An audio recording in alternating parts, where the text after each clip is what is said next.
Hola viajeros, cuando los latinoamericanos vamos de vacaciones a Estados Unidos, pareciera que no nos queremos alejar mucho de nuestras propias costumbres, porque las 4 ciudades más visitadas por la gente de esta región son California, Texas, Nueva York y Florida.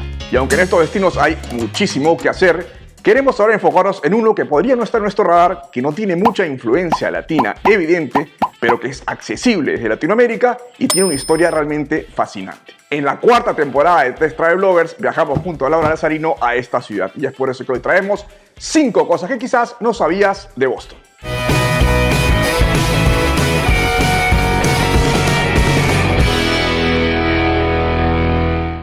La ciudad de Boston se llama así porque sus primeros inmigrantes o colonizadores vinieron de la ciudad de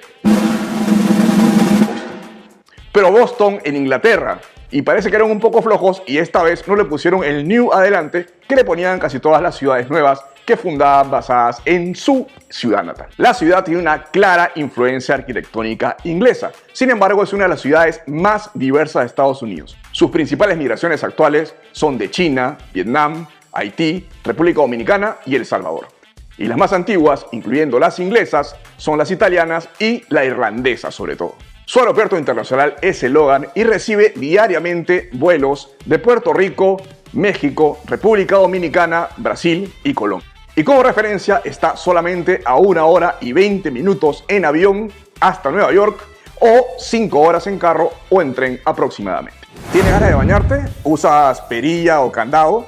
¿Te gusta roncar con la puerta abierta? Bueno, ten cuidado, porque si haces estas cosas en Boston, te pueden meter preso. Poco después que los puritanos llegaron a Boston, establecieron que algunas de las cosas que hoy nos parecen muy divertidas eran delitos absolutos. Por ejemplo, tomar alcohol o jugar juegos de azar. Con el tiempo, la mayoría de estas leyes evidentemente se modificaron, pero hay algunas que todavía siguen en vigor. Además de lo que ya te contamos, hay 2 leyes que no permiten insultar. Y puedes meterte preso hasta 1 año por insultar a una persona normal, o cobrarte $50 por cada vez que insultas a un jugador o a un referee en un partido de cualquier deporte. Imagínense lo que serían los estadios, bancos. Y aunque siguen los libros de normas, evidentemente la mayoría de ellas ya no se aplican. O esperemos que cuando estemos de viaje allá no aplican algunas como la de la barba. Al ser una de las ciudades más antiguas de Estados Unidos, es una ciudad de primeras veces y primeras cosas. Agárrate porque son bastantes. A ver, el Boston Common es el primer parque público de Estados Unidos y la Biblioteca Municipal de Boston fue la primera biblioteca gratuita de todo el país. Boston está orgulloso de su sistema de metro, que se inauguró en 1897 y fue el primero de Estados Unidos, y que está protegido por la policía de Boston, la primera también del país, que empezó a funcionar en 1838. La Boston Latin School, fundada en 1635, es la primera escuela pública de Estados Unidos. Y la Universidad de Harvard es el primer centro de estudios superiores de este país. Incluso el puerto de Boston se ilumina con el primer faro construido en Estados Unidos en 1716, mientras que la primera llamada telefónica de la historia fue hecha también desde Boston por Alexander Graham Bell a su asistente Watson ahí mismo. Kathrine Switzer fue la primera maratonista mujer de la historia en la famosa maratón de Boston. Esto fue 5 años antes de que permitieran oficialmente que las mujeres participaran en maratones. Por último, y no menos importante, en 1765 se funda la primera fábrica de chocolates de Estados Unidos en Dorchester. Y además, Dunkin' Donuts tuvo su primer local muy cerca de Boston. A solo 40 minutos de Boston en auto está la ciudad de Salem, conocida por el juicio de las brujas de 1692 y que es sinónimo además de destino paranormal y oculto. Pero antes de los juicios de Salem, hubo ahorcamientos también en Boston. Aunque los juicios de Salem fueron mucho más famosos, en el siglo XVII en Boston también se ejecutó a 3 personas acusadas de brujería.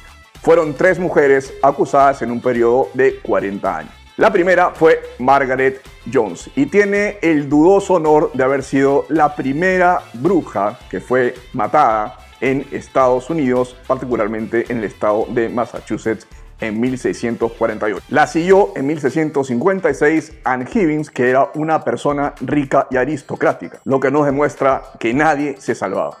La última fue Anne Goody Glover, una anciana irlandesa que al parecer tenía algún trastorno psiquiátrico y en 1688 fue ejecutada.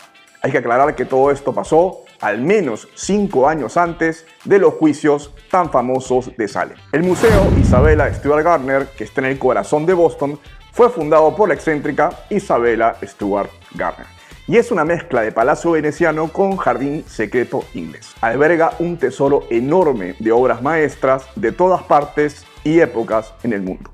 La visión de Isabella era encantar a los visitantes con un espacio donde el arte y la belleza armonizaran. Una visión que el museo sigue encarnando hasta el día de hoy. Sin embargo, el Museo Gardner tiene una historia agridulce. El 18 de marzo de 1990 se convirtió en el centro de un famosísimo robo, que fue llamado el robo del siglo. Unos ladrones disfrazados de policía entraron por la noche y robaron 13 obras de arte, entre ellas obras de Vermeer, Monet y Rembrandt. Los guardias dejaron pasar a estos hombres disfrazados de policía que supuestamente habían llegado por una denuncia de disturbios. Al dejarlos entrar, los reducen, los atan y estos falsos policías durante la siguiente hora se dedican a saquear el museo. El arte robado supera los 500 millones de dólares.